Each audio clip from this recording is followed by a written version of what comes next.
Hey, it's a Sunday and it's finally raining here. It's been so long since we've had some rain, and I love all types of weather, but the rain is one of my favourites.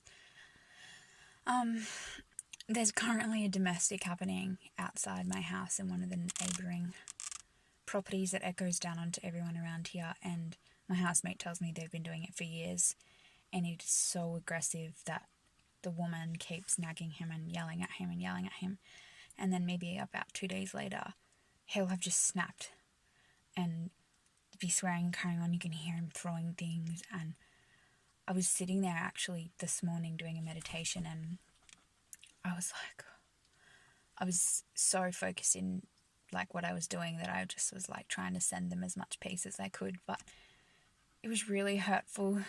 It might reminisces me of past relationships where neither of us can get our point across, so it ends up in really negative yelling, and you're just bouncing off each other in the way that you're reacting. So you're reacting to the situation out of selfishness, not out of compassion for the other person, because you're complacent, and that's just how things go. Though my meditation was around gratitude, so I've just realized today that I'm free. I'm free of any pain. I'm free of any trauma, any hurt. I got myself out of it. I just was sitting there.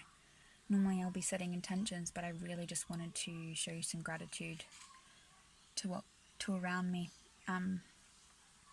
It's kind of more of a prayer than anything, so it's just being thankful and just realizing that anytime I go through waves of emotion, that it is sometimes not necessarily my own emotion, and because I am distant and I am at peace, I'm not surrounded by people every single day. I don't know if you can still hear that. I have the choice, and I am, at peace, and I'm grateful that I even have my little doggo. She's so in tune with everything that happens. Like, she'll be happy the day I'm happy, and then the day I'm not happy, she'll be like staring at me and really upset and not knowing what's going on, because they're really connected. We're all obviously connected, and so animals more so than anything, because they sit lower to the ground. They're picking up on all the lower frequencies that come through. So if anything, I sympathize her a lot because she deals with so much. I can hear them swearing again, so I'll try not to make it too loud for the audience. So I've been reading a book on shamanism, and the book, there's a lot to it, but the chapter I was mostly focused on was around meditation and how it is possible for anyone to get to that state. And I know a lot of people can't meditate.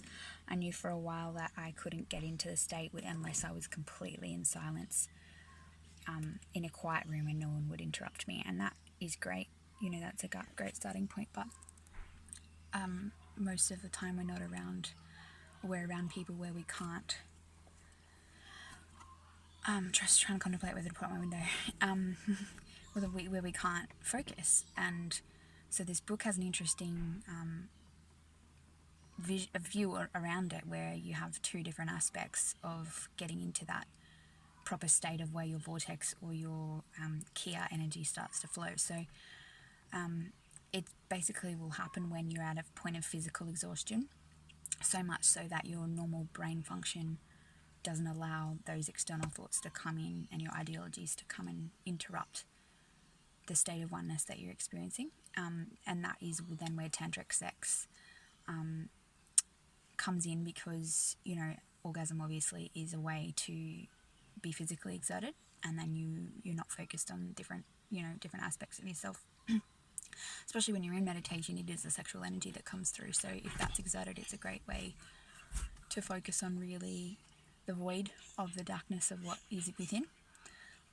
The second one is extreme loss or disappointment, or it's broken your belief around something has.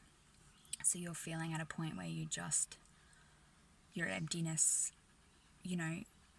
depression, or lost a family member or something, like it is just that much of a loss where it just completely alters your state of mind and your beliefs around something, because that's what life is, it's testing us for our beliefs. Yeah, so that one was an interesting one where it should be harnessed when you get to that point, so you can work with that state of loss to transmute it, basically to transcend the energy back into your vortex and renew thyself, basically. It's about reintegration. You know, the beliefs that you had obviously were now gone, so you need to reintegrate your mind and body back to itself. There was one scenario where they say you can look in the mirror, but you look in the mirror, if it's for yourself, then that's great. I think most people should do this. I might try it later. But you look in the mirror and then stare at yourself, and you know when you go into like a trance-like state where you just stare at something and then close your eyes and then you see things. I don't know if that's just me, but I've done it many times. So you can do that with yourself. But today I was sitting there, and because it was raining, I was looking outwards, and there was a green plant in front of me, so I just stared at one of these leaves. And that's just kind of what my vision does. I just honed straight in on this. My housemate was around doing stuff, and I just kind of ignored it and stared at it. And the leaf, because plants have consciousness too, the leaf to me projected a face, and it wasn't a happy face. It was and I've seen this quite a few times actually. So it was this face, and I stared at it and stared at it, and it was like a bright green aloe leaf. And I closed my eyes, and it was projecting the tattoo I have, basically. I don't know if anyone can see that, but it's an Egyptian bird, so the carrier of information to the heavens, to the gods.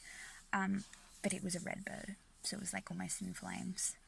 And then I saw maybe more of a tunnel, but it was like rippling, maybe more like if you'd imagine sand ripples, kind of a bit like that, but then a bit cardboardy. So it was just a tunnel. And then I got a bit broken in that afterwards, but I was just like, whoa. So I'm going to think a little bit about that today.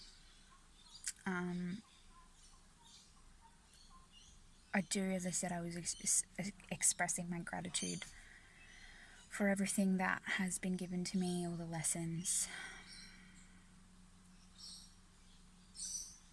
And I've come from a selfish perspective for so long because I was trying to heal myself, much like anyone trying to heal themselves, because everything is evolved around them because it's their pain, right?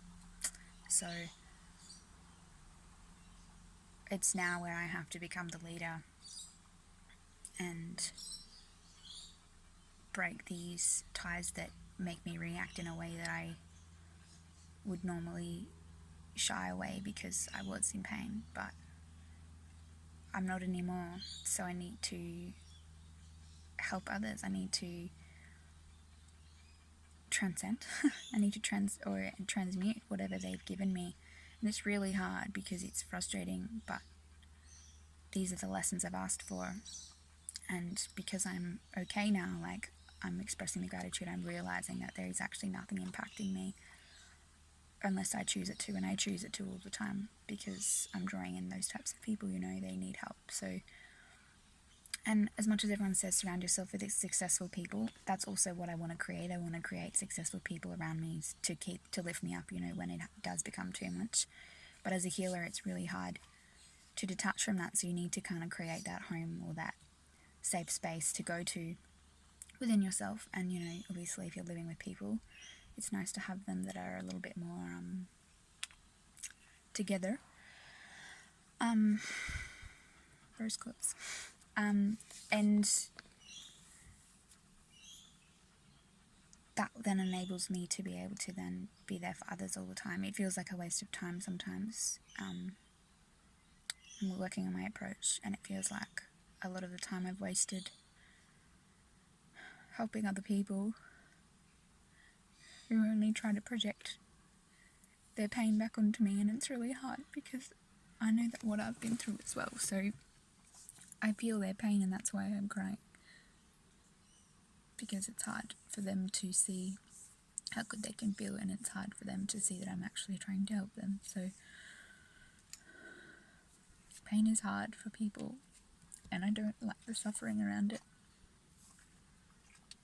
My dog doesn't either, because she can tell straight away. She's happy now because we're going for a drive. But there needs to be no more pain in the world. I want that to change. Like, it's hard. People need to be loving, and they need to stop hurting each other and try and see things from a less selfish perspective. But we can't. So our generation needs to help be catalysts for change for that, for our next generation, so that our kids are happy, untainted beings, the ones that will change the world. We are the change makers, but our children will be the ones that actually enforce it, because they will be not so tainted, is the word. Anyway, maybe it's the rain, and those couple fighting just reminded me of many, many times, and it's really sad, and I want to go give them both a big hug. Give more hugs, guys. Oxytocin. It's the love hormone, the hug hormone. If you're feeling like it's depleted, or you're not, you're addicted to something, just go and get a hug from someone. Make it last. It'll help you out. Trust me.